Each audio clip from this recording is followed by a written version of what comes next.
My gold digger stepmother smirked. "You're cut off from daddy's money." Then blocked my calls to him. So I pulled out the bank statements that made her chokeoni her morning coffee. The call came during my morning shift at the cafe, right as I was trying to balance 3 cappuccinos on a tray. I almost dropped everything when I saw my father's name on the screen. He never called during work hours. That was our deal. My heart started racing before I even answered. "My name is Alara, and until that morning, I thought I had my life pretty well figured out. Junior year of college, decent grades, and a part-time job that kept me in coffee and textbooks. Sure, things weren't perfect, but they were stable. At least, that's what I thought. Hello?" I took the phone between my ear and shoulder, setting down the drinks at table 7. It wasn't my father's voice that responded. "Alara dear." The saccharine tone of my stepmother, Serafina, made my stomach clench. "I hope I'm not interrupting anything important." "I'm at work," I said, trying to keep my voice neutral. 3 years of practice had taught me how to handle these conversations. "Is everything okay with Dad?" "Oh, your father is fine." She paused, and I could practically see her perfectly manicured nails drumming against our kitchen counter. "I'm calling about the monthly support payments." The world tilted slightly. Those payments were my lifeline, covering rent, utilities, and part of my tuition. Dad had promised they'd continue until I graduated, his way of supporting my decision to live off campus. What about them? "Well, dear, we've had some unexpected expenses come up. Your father and I have been discussing our finances, and we've decided it's time for you to become more independent. The payments will stop at the end of this month." The cappuccinos on table 7 grew cold as I stood there frozen. Did he agree to this? Of course he did. He's very proud of how responsible you've become. "We both think you're ready to handle things on your own." My coworker Jude caught my eye from behind the counter, pointing at the growing line of customers. I held up one finger trying to process what I was hearing. "Can I talk to Dad? He's in meetings all day, very busy with the new project." Serafina's voice softened with false sympathy.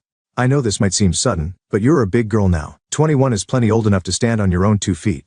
I wanted to scream that this wasn't about age, it was about promises, about trust, about the agreement Dad and I had made before I chose my college and mapped out my future. Instead, I swallowed hard and said, "Right? Thanks for letting me know. I'm so glad you understand." "Oh, and Alara," her tone shifted slightly, almost triumphant. "We'd appreciate it if you didn't bother your father about this. He's under enough stress as it is." The line went dead before I could respond. I stared at my phone, noticing my hands were shaking. Earth to Alara. Jude appeared beside me, coffee pot in hand. "You okay? You look like you just saw a ghost." "I'm fine," I said automatically, but my voice cracked on the second word.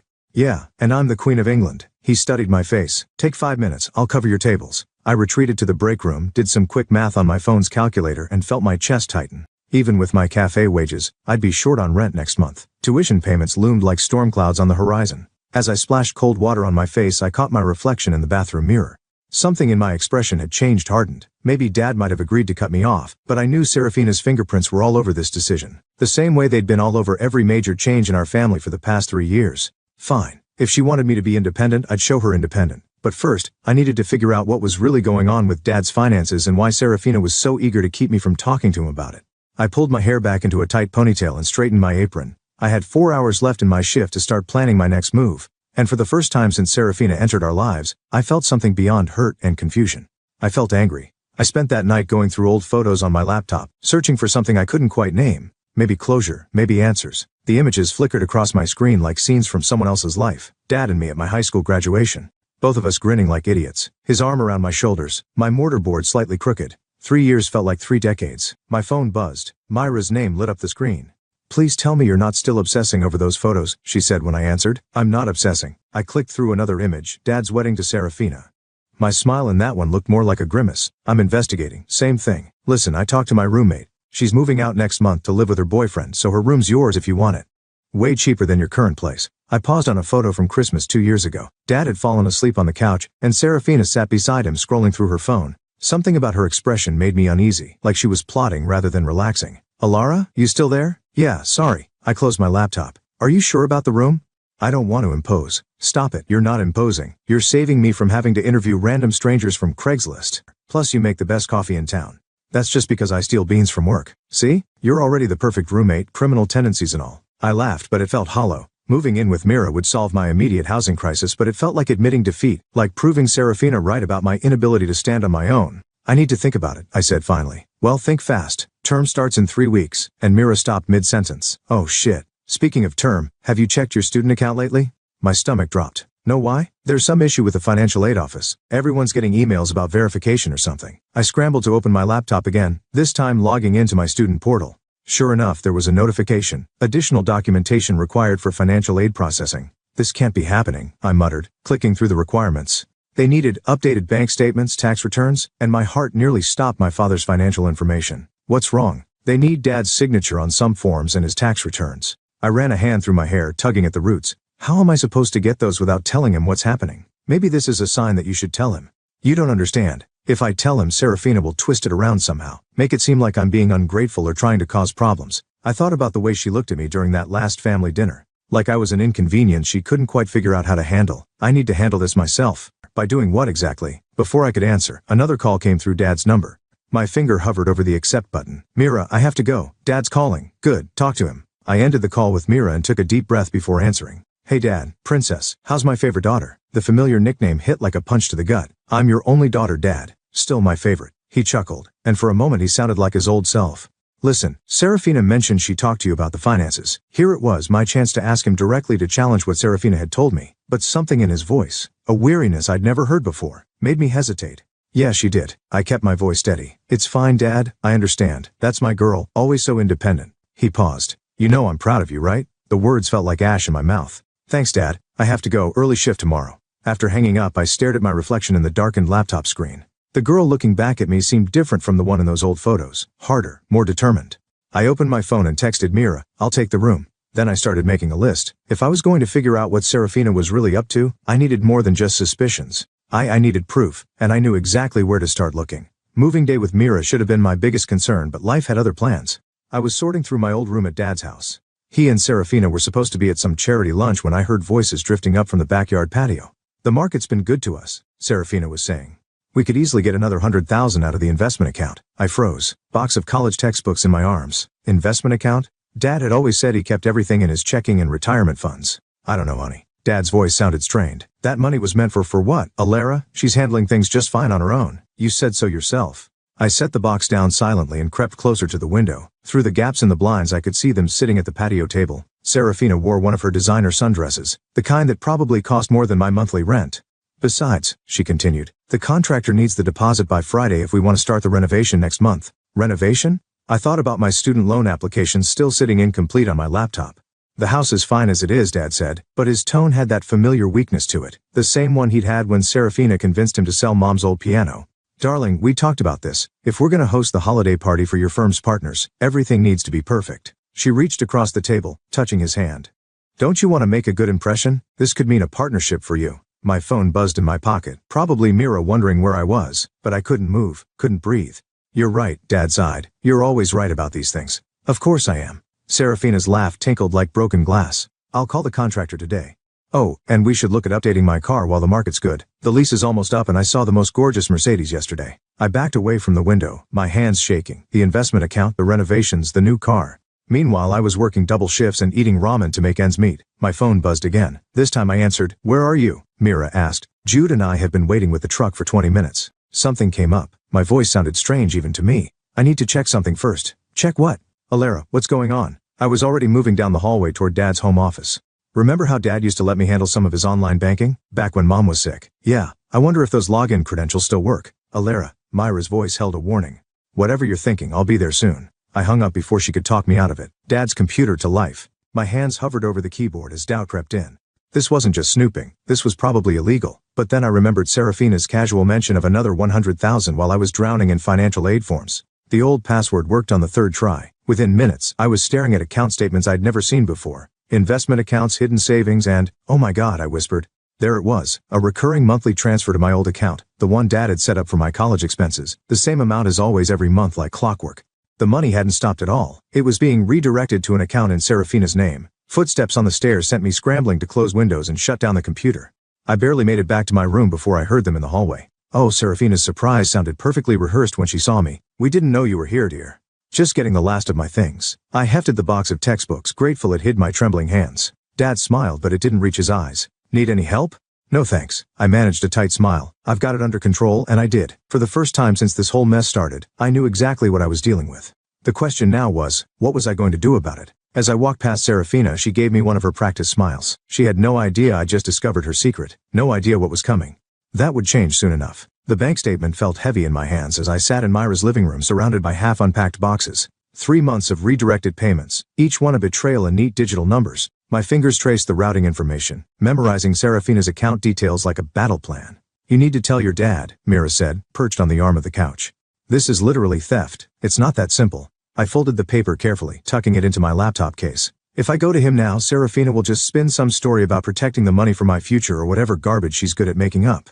My phone lit up with a text from Jude. Your stepmother is here, ordering your usual table's worth of fancy lattes. I sat up straighter. Serafina never came to my side of town unless she wanted something. The cafe was only 2 blocks away. I have to go, I said, already reaching for my shoes. Mira grabbed my arm. Wait, what are you planning? Nothing, I just need to see something. The walk to the cafe felt like crossing a battlefield. Through the front window I could see Serafina holding court at my regular table, her designer handbag occupying the chair where I usually sat. Jude caught my eye as I entered, giving me a subtle nod. Alara, Serafina's voice carried across the cafe. What a lovely surprise. Join me. Several customers turned to watch as I approached the table. Serafina's smile never wavered, but her fingers tightened around her cup. I was just telling your charming coworker about our renovation plans, she said as I sat down. Your father is so excited about the new kitchen. I bet he is. I kept my voice neutral, watching her face. Must be expensive. Oh, you know how these things are. She waved her hand dismissively. But we're being very careful with our finances. Speaking of which, she leaned forward, lowering her voice. I noticed you were in the house yesterday when we came home. My heart skipped, but I forced myself to meet her gaze, just getting the last of my things. Of course, she took a sip of her latte, leaving a perfect lipstick print on the rim. You know, your father mentioned something interesting this morning. Apparently his computer showed some unusual login activity yesterday. The temperature in the room seemed to drop 10 degrees. Behind the counter, Jude was very deliberately not looking our way. Really, I said, proud of how steady my voice sounded.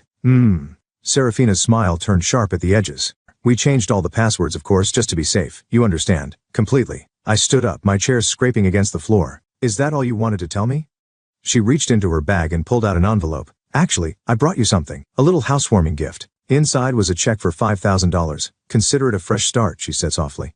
A chance to prove you really can be independent, without needing to investigate things that don't concern you. The check burned in my hands. $5,000. Enough to cover next semester's tuition deposit with some leftover for books. All I had to do was take it and walk away. That's very generous, I said, carefully placing the check on the table. But I think I'll stick with my current plan. And what plan is that?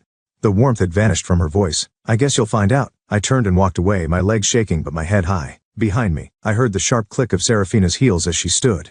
Your father won't believe you, she called after me. He never does. I paused at the door, looking back at her perfectly composed face. We'll see about that. Outside, the afternoon sun felt too bright, too harsh. My phone buzzed with a text from an unknown number. Smart girl, but this won't end well for anyone. Think about your father. I took a screenshot of the message before blocking the number. Serafina thought she was warning me off, but she just made a crucial mistake. She'd shown me she was scared. Now I just had to figure out exactly what she was scared of. I found the first letter while helping Jude sort through old mail at the cafe. It was addressed to my father, postmarked 3 months ago, from his company's accounting department. My hands trembled as I slid it into my apron pocket. You know that's a federal offense. Right? Jude said, but his eyes were kind, added to my growing list of crimes. I tied my hair back, preparing for the morning rush. Did you know Serafina's been coming in every day this week? Yeah, always when you're not here, asking weird questions about your schedule, your friends. He hesitated. Your dad came in yesterday too. My stomach lurched. What? Why didn't you tell me? Because he looked terrible, Alara. Like he hasn't slept in days. He kept asking if you seemed okay, if you needed anything. The morning crowd started filtering in before I could respond.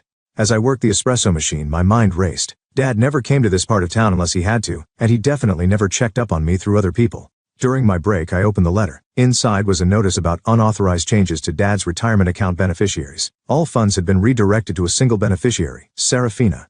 My phone buzzed. Our text from Mira. Your stepmom's at our apartment. I nearly dropped the phone. What? Why? Says she's dropping off more of your stuff. But she's just sitting here, asking questions about your classes, your study habits. It's creepy. Don't tell her anything. I'm on my way. Wait, there's something else. She mentioned your mom. I froze halfway through untying my apron. What about her? Something about your mom's old medical bills. Said your dad's still paying them off. That couldn't be right. Mom's insurance had covered everything. I'd helped with the paperwork myself. Get her out of there, I texted back. I don't care how, just get her to leave. Alara. Jude's voice made me jump. He was holding out a fancy envelope. She left this for you this morning, said it was important. Inside was an invitation to Dad's firm's holiday party scheduled for next month.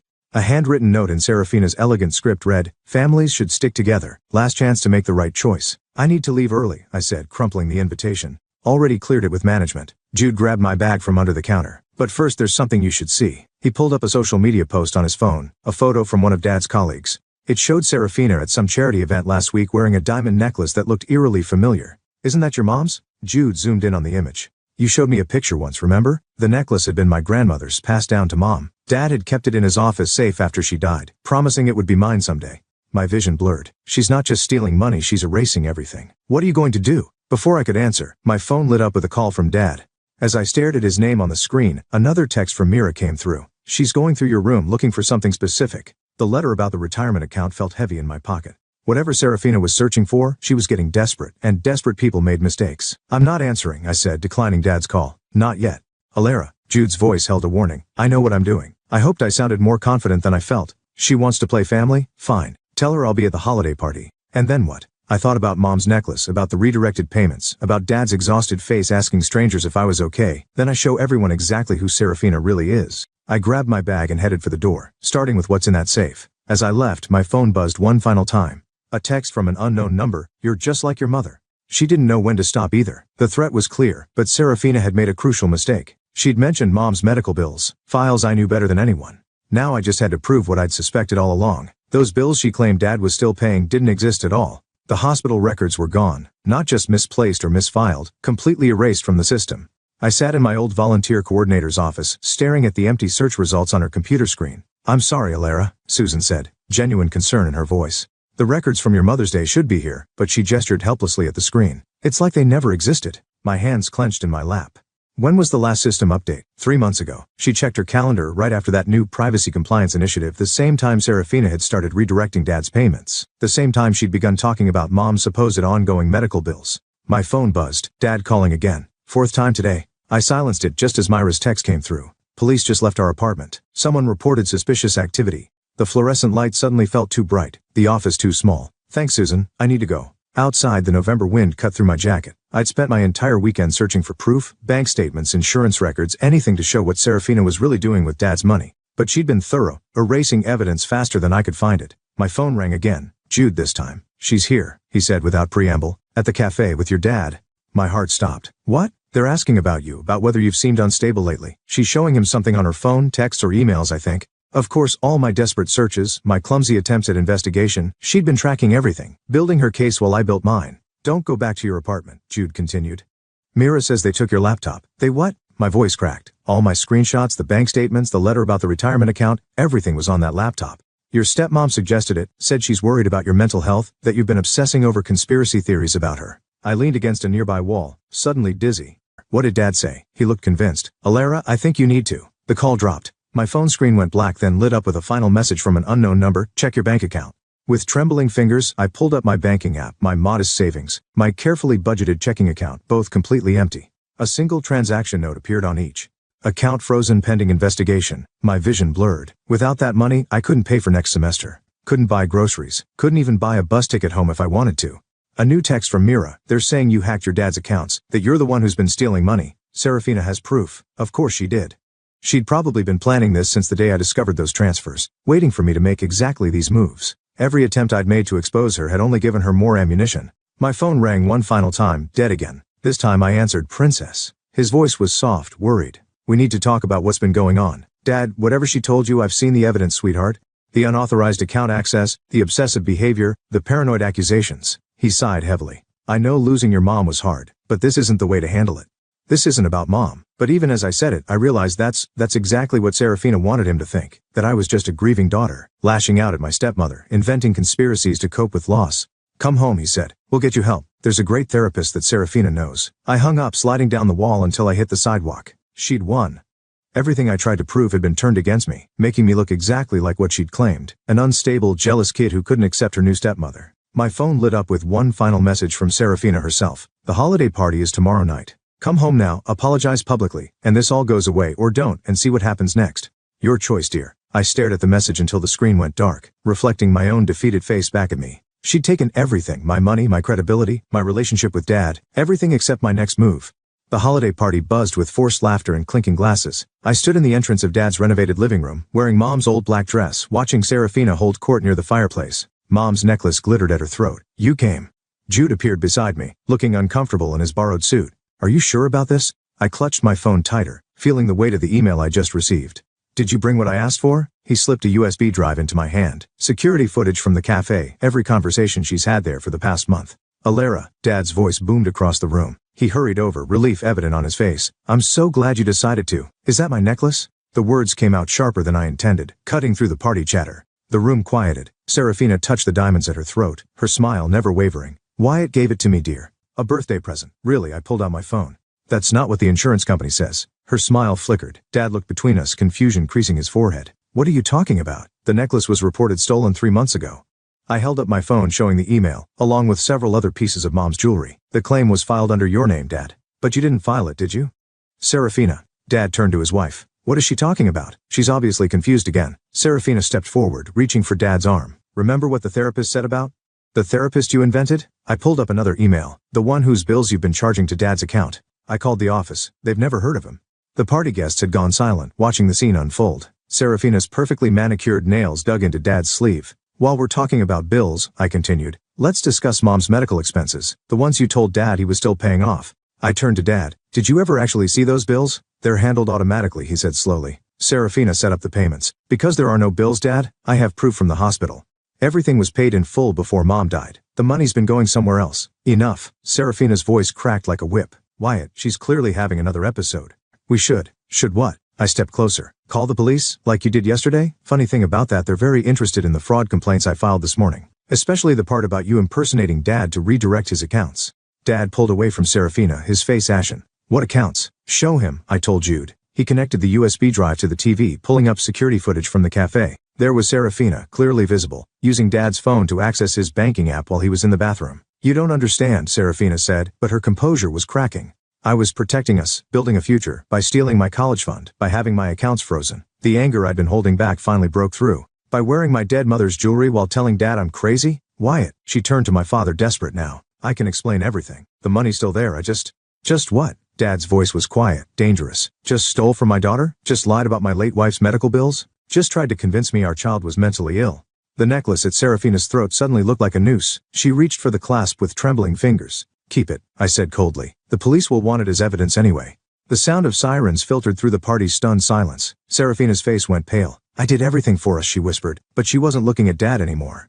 She was looking at me. You have no idea what it's like to have nothing, to need to protect yourself. You're right, I said. I don't know what that's like, but I know what it's like to lose everything. And now so will you. The police entered as Serafina sank into a chair, her perfect world crumbling around her. Dad moved to stand beside me, his hand finding mine for the first time in years. The necklace caught the light one last time as they led her away, diamonds sparkling like tears. Spring came early that year. I sat in Dad's garden, watching him struggle with Mom's old rosebushes. 3 months had passed since Serafina's arrest, but some wounds were still fresh. You're doing it wrong, I said, moving to help him with the pruning shears. Mom always cut at an angle, remember? He handed me the tools without argument. We worked in comfortable silence until his phone buzzed. Another email from Serafina's lawyers. They're offering a plea deal, he said, not looking up from the roses. She'll return everything she took, plus interest. In exchange for what? We dropped the additional fraud charges. Let her serve a shorter sentence. He pulled a worn envelope from his pocket. She wrote you a letter. I stared at the envelope, dirt under my fingernails, remembering how Serafina's perfectly manicured hands had once held Mom's necklace. Did you read it? No. But her lawyer mentioned. He hesitated. She grew up in foster care, aged out of the system with nothing. Apparently she's been running similar schemes for years, always targeting widowers with college-aged kids. The letter felt heavier than paper should. That doesn't make it okay. No, it doesn't. Dad touched one of Mom's roses, but it might help explain some things. My phone chimed an email notification. I've been getting a lot of those lately ever since the story broke. Local newspapers love the drama. Wealthy widow's daughter exposes stepmother's fraud ring.